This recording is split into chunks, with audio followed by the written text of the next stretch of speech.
Chapter number 3 हम statistics पढ़ रहे हैं। Chapter number 3 measure of location, third chapter measure of location, जिसमें हम एवरेजेस पढ़ी हैं, जिसमें हमने उसमें एक एग्जांपल हम कर रहे हैं। पिछली सारी एग्जांपल्स हो गई, यहाँ पे पहुँच गए हैं एग्जांपल 3.24 पे। Find the median quartile Q1, first quartile Q3, third quartile D2, D6, P15, P74 from the following data showing the sales of shoes of different size at a Bata store। अब देखिए ये हमारे पास क्या है, ये हम मालूम कर रहे हैं, ये डिस्क्रीट डाटा कहलाता है। ये क्या कहलाता है? डिस्क्रीट डाटा कहलाता है। यहाँ पे क्या किया है, आपको साइज़ ऑफ शूज़ दिए गए हैं और आपको क्या दिया जाएगा, नंबर ऑफ़ शूज़ दिए जाएंगे। नंबर ऑफ़ शूज़, दो चीज़ें, साइज़ ऑफ शूज़ और नंबर ऑफ़ शूज़, दो चीज़ें होंगी। आप क्या करेंगे, क्यूमुलेटिव फ्रीक्वेंसी बनाएंगे, क्योंकि आपको पता है मीडियन और क्वांटाइल्स के लिए हमें क्यूमुलेटिव फ्रीक्वेंसी की ज़रूरत होती है। आपने 8 एज इट इज़। अब यहाँ पे क्या आएगा, 15 + 8 23। इसके सामने क्या होगा, 25 + 15 + 8। यहाँ पे आपके पास क्या होगा, 32 + 25 + 15 + 8, 122 कैसा है। यहाँ तक की सारी वैल्यूज़ ऐड हो गई, पीछे से लेकर यहाँ तक। इसी तरह यहाँ जो आएगा वो कहाँ होगा, यहाँ से लेकर वो सबसे छोटी वैल्यूज़ तक ऐड हो जाएंगी। इसी तरह 241 में 63, 56, 42, 32, 25, 15 + 8।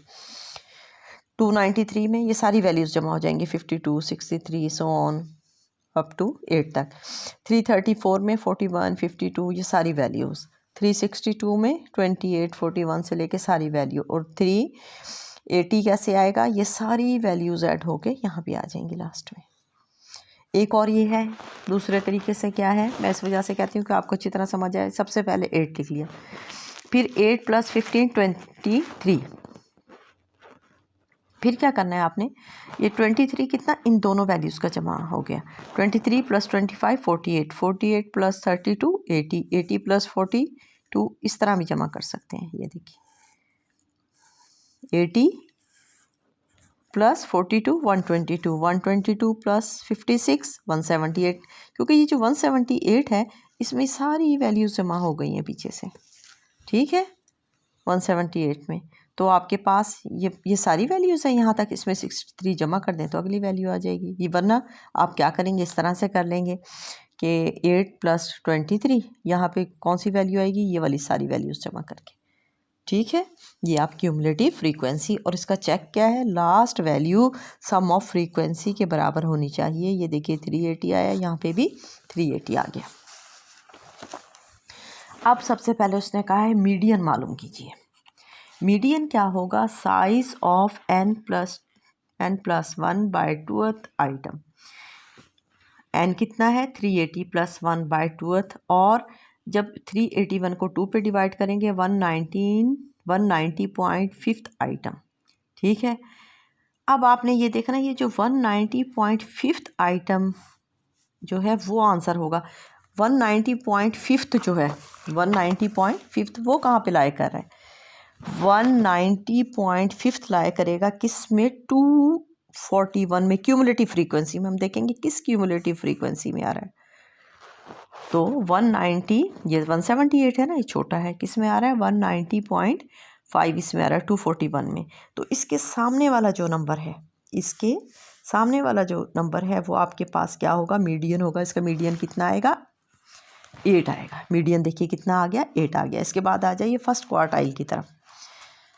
Size of n + 1/4 item, 381/4, 95.25। अब हम देखेंगे 95.25 किस क्यूमुलेटिव फ्रीक्वेंसी में आएगा, ये किस में आएगा, 122 में। 122 के सामने नंबर कितना है, 7। ये देखिए 7 हमारे पास क्या है, फर्स्ट क्वार्टाइल है। फिर हमारे पास थर्ड क्वार्टाइल, 3n + 1/4, 380 + 1/4, ये कितना आएगा, 285.75। अब 285.75 किस में आ रहा है, 293 क्यूमुलेटिव फ्रीक्वेंसी में। इसके सामने कौन सी वैल्यू है, इसके सामने नंबर क्या है, 8.5। ये देखिए थर्ड क्वार्टर कितना है हमारा, 8.5 है। 8.5 बहुत आसान है। आपने सिर्फ इसी तरह से हम D2 दूसरा डिसाइल निकालेंगे। कैसे होगा? 2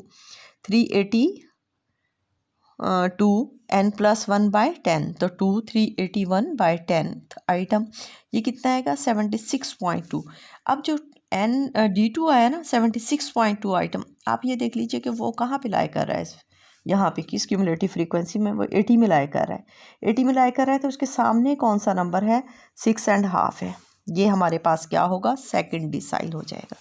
ये आपके पास सेकंड डिसाइल होगा। यहाँ पे देखिए D6, 6n+1/10, 6 380+1/10, ये आ जाएगा 228.6। अब 228 किस में लाई कर रहा है? 241 में। तो आपके पास कितना होगा? 8 होगा। D6 कितना आएगा? 8 आएगा। उसके बाद P15, 15 × n+1/100, ये कौन सा है? 15वां परसेंटाइल है, तो 100 पे डिवाइड करेंगे, ये आ जाएगा 57.15। जब इसको डिवाइड करेंगे ना, किसको? 15 × 380+1/100, ये 57.15 आएगा। ये 57.15 कहाँ पर आएगा? ये 80 में आएगा। 80 के सामने कितना है? 6.5 है। P15 कितना आएगा? 6.5 आ जाएगा, 6.5। P74, 74 n+1/100, 74 380+1/100, 281.94। 281 किस में लाया करेगा? देखिए 241 तो छोटा है, 293 में। 293 के नंबर के सामने नंबर कितना है? 8.5 है। तो आपके पास क्या होगा? P74 8.5 होगा। ये क्या है? डिस्क्रीट सेट ऑफ डाटा के लिए आप क्वांटाइल्स इस तरह से मालूम करेंगे। अच्छा, इसी तरह से अगर वो इसी सेट ऑफ डाटा के लिए आपको कह देता है कि आप क्या मालूम कीजिए? इसका मॉड मालूम कीजिए। आप मॉड मालूम कीजिए, तो इसका मॉड बहुत आसान है मालूम करना। आपको पता है मॉड क्या होता है? वो वैल्यू जो एक सेट ऑफ डाटा में बार बार आए, या वो वैल्यू जिसकी फ्रीक्वेंसी हाईएस्ट हो। यहाँ पे देखिए हम सारी फ्रीक्वेंसी देख लें। इसमें देखिए फ्रीक्वेंसी हाईएस्ट कितनी है? 63 है। ठीक है ना? 63 के सामने क्या है? 8। 8 जो है ये आपके पास क्या होगा? इसका मॉड होगा, हाईएस्ट फ्रीक्वेंसी के सामने वाला नंबर। ठीक है? किसके लिए? डिस्क्रीट सेट ऑफ डाटा के लिए। ये हो गया। उसके बाद हमारे पास अगला टॉपिक है। अगला टॉपिक हमारे पास क्या है? The empirical relation between the mean, median and mode for unimodal frequency curve. Unimodal का, जब कर्व जो है सिर्फ यूनिमॉडल एक कर्व हो, फ्रीक्वेंसी कर्व यानी फ्रीक्वेंसी डिस्ट्रीब्यूशन का सिर्फ एक कर्व हो। For unimodal frequency curve which are moderately skewed asymmetrical, जब थोड़ा सा हमारे पास यूनिमॉडल फ्रीक्वेंसी कर्व हो और वो मॉडरेटली स्क्यूड हो। स्क्यूड का मतलब है वो एसिमेट्रिकल हो, उसमें सिमेट्री ना हो। We have the following empirical relation, हमारे पास ये रिलेशनशिप होगा। मीन माइनस मॉड किसके बराबर होगा? 3, मीन माइनस मीडियन के। ठीक है? अब देखिए ये हमारे पास क्या है? आपके पास एक डिस्ट्रीब्यूशन है, इसमें राइट टेल जो है वो क्या है? थोड़ी सी लॉन्ग है, स्क्यूड डिस्ट्रीब्यूशन है राइट की तरफ। ये पॉजिटिवली स्क्यूड है, ये पॉजिटिवली स्क्यूड है आपके पास। इसमें मॉड यहाँ पे होगा, मीडियन इधर, और ये मीन होगा। ये वाला क्या होगा? आपका मीन है। ये दरमियान में मीडियन और इस तरफ मीन। ये मॉड होना चाहिए था, दरमियान में मीडियन और इस तरफ क्या होगा? आपका मीन होगा। ये क्या होगा? मीन होगा। और से देखिए ये आपके पास यहाँ पे मॉड दरमियान में, इधर मीडियन और इस तरफ मीन। और यहाँ पे देखिए आप, ये हमारे पास डिस्ट्रीब्यूशन कैसी है? इस डिस्ट्रीब्यूशन में हमारे पास ये लेफ़्ट की तरफ टेल लंबी है। ये किस तरफ स्क्यूड है? लेफ़्ट की तरफ। ये नेगेटिवली स्क्यूड कहलाता है। तो दरमियान में मीडियन, इस तरफ मीन और ये मॉड। ठीक है? लेकिन जब हमारे पास इन सिमेट्रिकल डिस्ट्रीब्यूशन ऐसी डिस्ट्रीब्यूशन जिसमें दोनों तरफ टेल्स जो हैं वो इक्वल हो।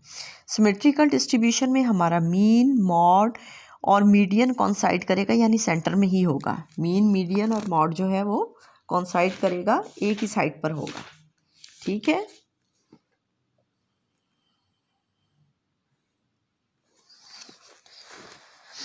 ठीक हो गया। ये पॉजिटिवली स्क्यूड, ये वाली नेगेटिवली स्क्यूड, ये क्या है, सिमेट्रिकल है, ये सिमेट्रिकल डिस्ट्रीब्यूशन है। इसमें मीन मीडियन मॉड कंसाइड करेगा। तो जब हमारे पास इस तरह होगा तो अब मीडियन और मॉड तीनों को तीन कंसाइड करेंगे। अच्छा, अब हमारे पास जब इस तरह का हो डाटा तो मॉड किसके बराबर होगा, 3 मीडियन माइनस 2 मीन। अगर वो मॉड निकालने का कहेगा, mean minus mod 3, mean minus median. जब वो मॉड का कहेगा तो 3 मीडियन माइनस 2 मीन। और एक एग्जांपल है, फॉर एग्जांपल मीन है 156.17 एक डिस्ट्रीब्यूशन का दिया हुआ उन्होंने, और मीडियन दिया है 153.5। आपने मॉड मालूम करना है। मॉड कैसे मालूम करेंगे, 3 इंटू मीडियन मल्टीप्लाई करने 153.5 को माइनस 2 इंटू मीन कितना था 156.17, तो 460.5 माइनस 312.34, ये 148.16 आ जाएगा। उसके बाद हमारे पास एग्जाम्पल है 3.31। In a symmetrical distribution mean is 60, what is median and mod.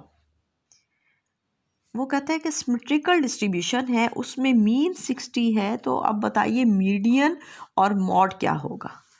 तो अभी किया है हमने कि जब डिस्ट्रीब्यूशन सिमेट्रिकल होती है तो हमारे पास मीन, मीडियन और मॉड कंसाइड करते हैं, यानी हमारे पास एक ही होते हैं, तीनों की वैल्यू बराबर होती है। तो हमारे पास मीडियन और मॉड भी कितना होगा, 60 ही होगा। अगर मीन जितना है डिस्ट्रीब्यूशन का उतना ही उसका मीडियन होगा, उतना ही उसका मॉड होगा, अगर डिस्ट्रीब्यूशन सिमेट्रिकल है तो। फिर एग्जांपल है 3.31। In a moderately skewed distribution mean is 82। एक मॉडरेटली स्क्यूड डिस्ट्रीब्यूशन है, इसमें हमारे पास मीन 82 है और मीडियन है 78। वो कहता है what are the approximate value of mode. Mode की वैल्यू क्या होगी, तो मॉड किसके बराबर होगा, 3 मीडियन माइनस 2 मीन।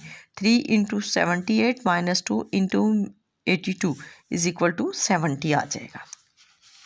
उसके बाद अब ये आपके पास है शॉर्ट क्वेश्चंस। उसमें क्वेश्चन नंबर है 26, शॉर्ट जो बाद में दी हुई है ना एक्सरसाइज, उसमें शॉर्ट क्वेश्चन में 26। बाकी यहाँ तक सारे आप पढ़िएगा, आपको आ जाएंगे। तो और मैं कोई मुश्किल होगा तो वो मैं आपको करवाती रहूँगी।